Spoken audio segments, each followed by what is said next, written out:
Hey everyone, it's Ben Hardy. I've been long-term testing the new Chevy Equinox Activ, so we're going to talk about that in today's video. Also include a link to my car buying guide in the description down below. Let's get right into the review.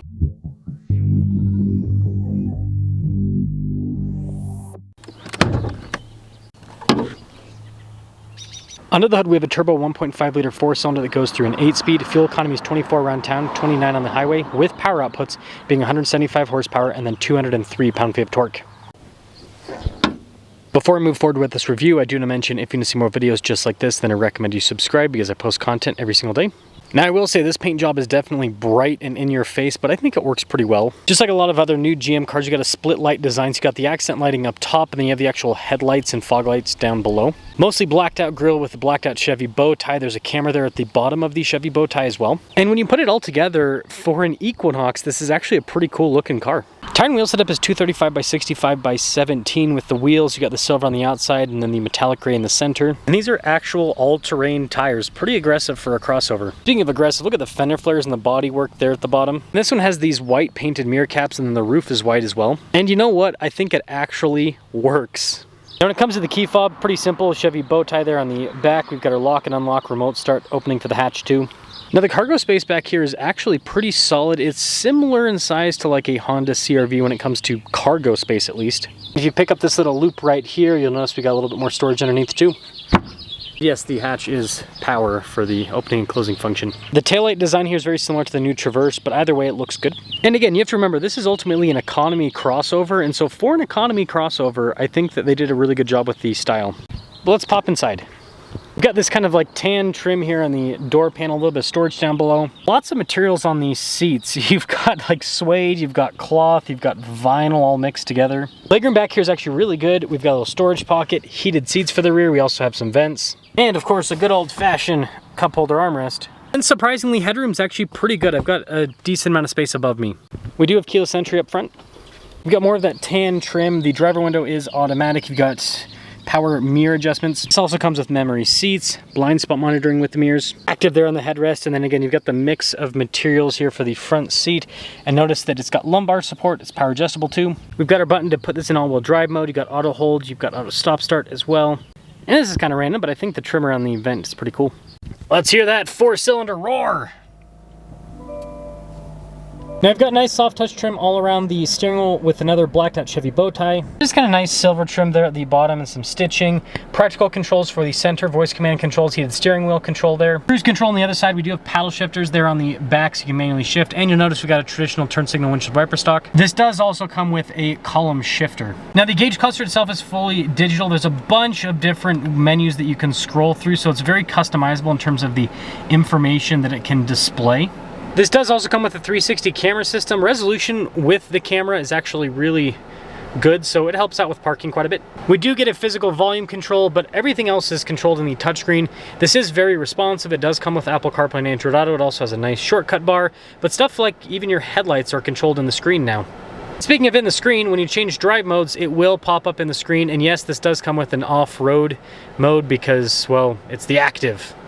So it's actually soft touch here at the top of the dash and then down below as well, and you got this cool trim piece that goes across. We've got dual zone climate controls, heated and ventilated seats as well. A couple USB ports in this area, a little bit of storage, and then there is a wireless phone charging pad. Got the little twist dial for the drive mode select, some cup holders. You can see there's lots of glare in this particular area. That is something to note. And then the center console's got decent storage and nice trim on the top. Camera, rear view mirror, and no center for this particular one. Now this particular Equinox has equipped stickers for $38,380. Let's see how it performs. Equinox with the Activ package. So this is a very interesting car. First question that a lot of you will have is about tire noise. It's not bad, but you do hear the all-terrain tires. Anytime you put all-terrain tires on a car, you're gonna get more noise than if you don't have all-terrain tires. That's just how the world works. But aside from that, overall ride quality of this is good. Again, this is a unibody crossover with independent suspension. It's going to ride pretty well. Not a super long wheelbase, so when you do go over bumps, you hit the front end and then you hit the back end pretty quickly after, and so you do feel it a little bit more. Again, not bad at all. Fuel economy is actually pretty good. Let me see if I've got my... I had one of these set to show fuel economy. There we go. So just under 30 miles per gallon is what has been averaged, which, I mean, for a small car like this, you know, a lot of people kind of expect to get over 30 nowadays, but having the all-terrain tires and all-wheel drive and everything, kind of makes sense. But also, I haven't driven this in all-wheel drive at all. It's spring, and so I just don't need it, so I've been in the front-wheel drive mode, which means you do get a bit of torque steer. I'll show you guys here right now. It's not the worst, but I mean, it squeals the tires, like especially if I'm there's a place where I turn up a hill and it squeals. Yep, kind of like that a little bit. So yeah, you get that kind of front wheel drive, kind of pulling all over the place when you go full throttle, and it's honestly easy to accidentally do that because this is a turbo 4-cylinder, which turbo 4-cylinders are very peaky with the power, and that's how you definitely feel like this. There's not a ton of low-end torque, and then it gets into the turbos, and then all of a sudden the tires are spinning because it's got all the torque.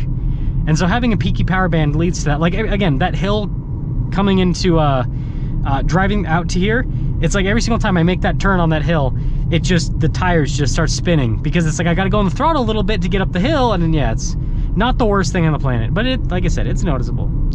It's definitely noticeable, that's for sure.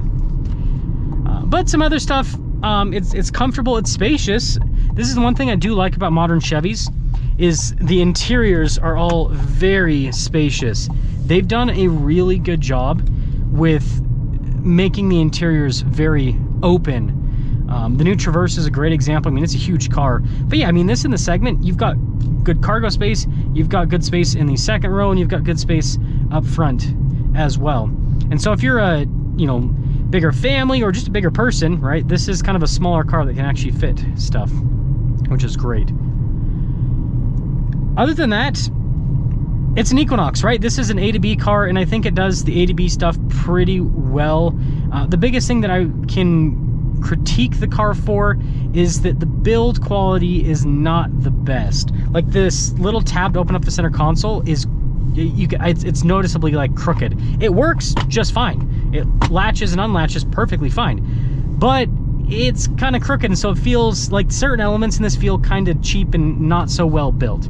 That's my biggest critique, and it's not just a GM thing, it's all the American automakers. Stellantis probably does the best job, surprisingly, in terms of stuff not feeling cheap, but yeah, especially GM and Ford. I mean, it's something, but it seems like what GM is focusing on is tech rather than materials and all of that with their cars, which this has lots of tech and lots of plastic. Not a problem though for this segment. So overall, the Equinox is a solid, affordable, daily driver, kind of like economy crossover, and this Activ package adds a little bit of ruggedness. I'm still debating if I'm going to take this off up the trails right by my house. We'll see what happens, time-wise and everything. But stay tuned for that. There might be a little off-road review, not like crazy off-roading again. This is just for dirt trails and everything. But you know, I'll probably put it through its paces so you guys can see what a little crossover can do on some of the trails.